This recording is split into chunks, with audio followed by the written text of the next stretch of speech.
Baik, selamat pagi, siang, sore semuanya. Saya Ari Siki Panglaharja dengan NIM 21010200056. Hari ini saya akan membahas mengenai manajemen risiko TI atau teknologi informasi. Jadi, manajemen risiko TI adalah proses yang penting dalam mengelola risiko yang berkaitan dengan teknologi informasi dan ini merupakan bagian integral dari strategi manajemen risiko organisasi secara keseluruhan. Nah, jadi untuk definisinya sendiri, pertama mari kita pahami definisi dasar dari risiko dan manajemen risiko. Risiko adalah kondisi atau kejadian yang dapat berdampak positif atau negatif pada hasil suatu kegiatan. Penting untuk diingat bahwa risiko berbeda dalam masalah. Risiko adalah potensi yang belum terjadi tetapi bisa menimbulkan kerugian atau keuntungan. Manajemen risiko di sisi lain adalah proses identifikasi atau analisa dan antisipasi risiko secara proaktif untuk memaksimalkan dampak positif atau peluang dan meminimalkan dampak negatif atau kerugian. Jadi manajemen risiko adalah tentang mengelola ketidakpastian dengan cara sistematis. Lalu ada beberapa prinsip dasar dalam manajemen risiko yang harus kita pahami. Prinsip pertama adalah proaktif. Manajemen risiko harus antisipatif, bukan reaktif. Artinya, kita harus mengantisipasi penyebab risiko bukan hanya gejalanya dan menyiapkan rencana penanggulangan sebelum kejadiannya. Prinsip kedua adalah kolektif. Proses manajemen risiko harus melibatkan setiap pihak dalam organisasi, bukan hanya tim manajemen risiko. Prinsip ketiga adalah partisipatif, di mana diskusi terbuka tentang potensi risiko didorong, dan yang terakhir adalah iteratif, yang berarti manajemen risiko adalah siklus berkelanjutan dan memfasilitasi proses belajar dari pengalaman dan evaluasi ulang risiko. Berikut adalah siklus dari manajemen risiko, terdiri dari beberapa langkah yang berulang, yang berbentuk siklus manajemen risiko. Langkah pertama adalah identifikasi risiko. Nah, jadi berikut adalah siklus dari manajemen risiko yang terdiri dari beberapa langkah berulang, yang membentuk siklus manajemen risiko.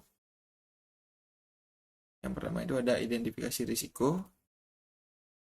Langkah pertama dalam siklus manajemen risiko adalah identifikasi risiko. Ini adalah aktivitas kolektif yang bertujuan untuk mencapai kesepakatan tentang daftar risiko yang mungkin terjadi.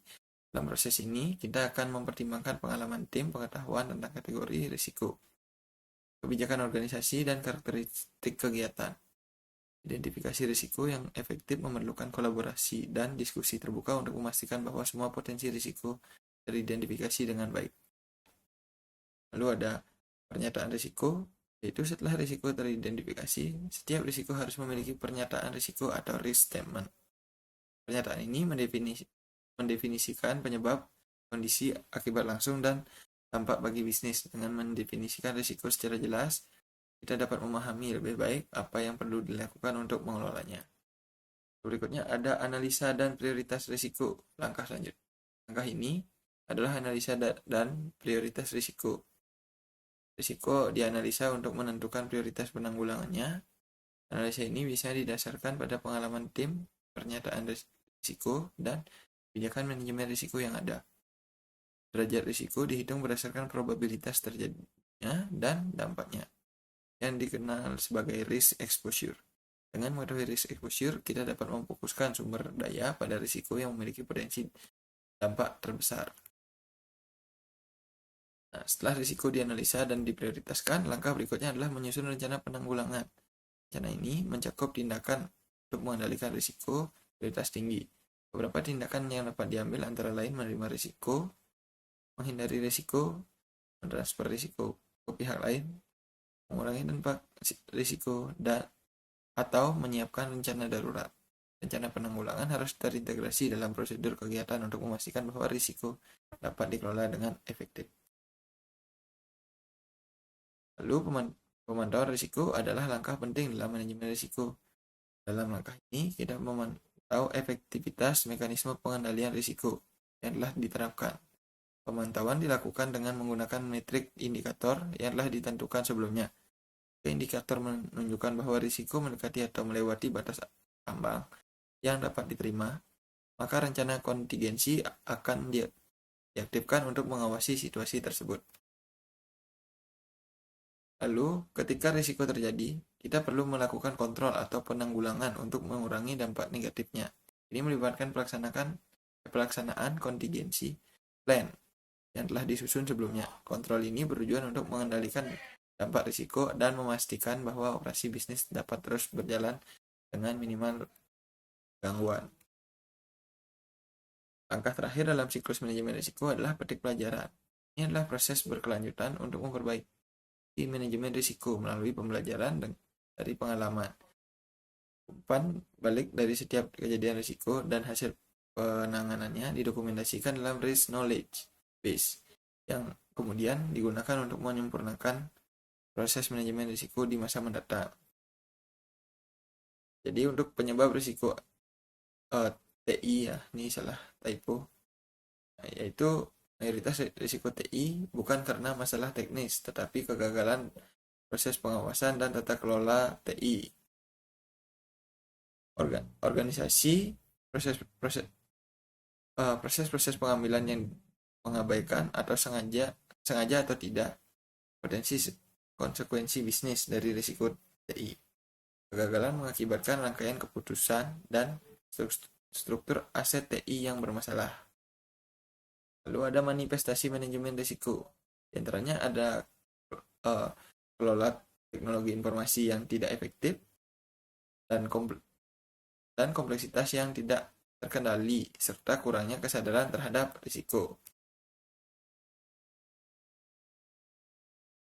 Salah satu tantangan dalam manajemen risiko TI adalah kompleksitas yang tinggi. Aset TI yang kompleks meningkatkan kerawanan terhadap risiko. Selain itu, keterbatasan sumber daya manusia dan ketergantungan pada pihak ketiga juga menjadi faktor yang meningkatkan risiko. Oleh karena itu, penting untuk menyederhanakan arsitektur TI dan memastikan bahwa semua pihak yang terlibat memahami peran mereka dalam mengelola risiko.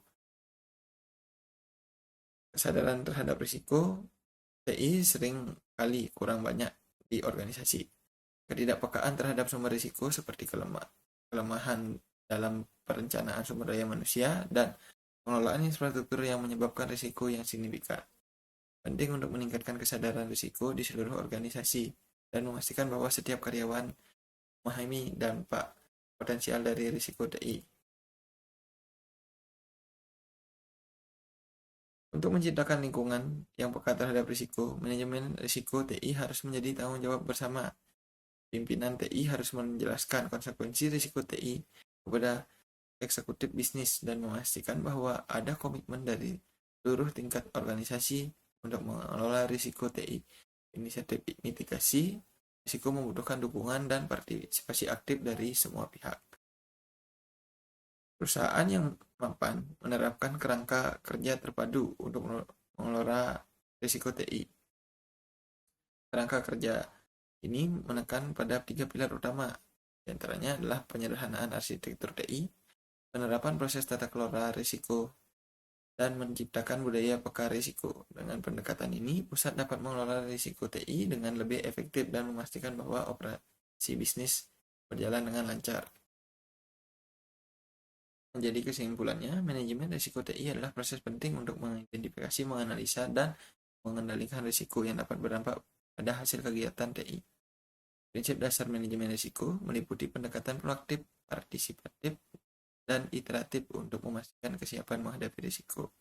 Lalu siklus manajemen risiko terdiri dari identifikasi, analisa, perencanaan, pemantauan, kontrol, dan pembelajaran untuk mengelola risiko secara efektif. Berikutnya, pentingnya tata kelola risiko TI yang baik untuk mengatasi kompleksitas dan meningkatkan kesadaran risiko di seluruh organisasi. Terakhir ada penerapan kerangka kerja terpadu dan penciptaan budaya peka risiko adalah kunci keberhasilan dalam manajemen risiko. Manajemen risiko TI bukan hanya tugas teknis, tetapi tanggung jawab kolektif yang memerlukan komitmen dari seluruh organisasi.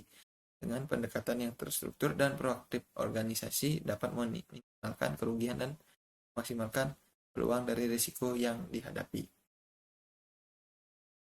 Baik, jadi sekian presentasi dari saya. Saya mohon maaf sebelumnya apabila ada salah kata dan kurang dalam penyampaian materi. Saya tutup dengan terima kasih.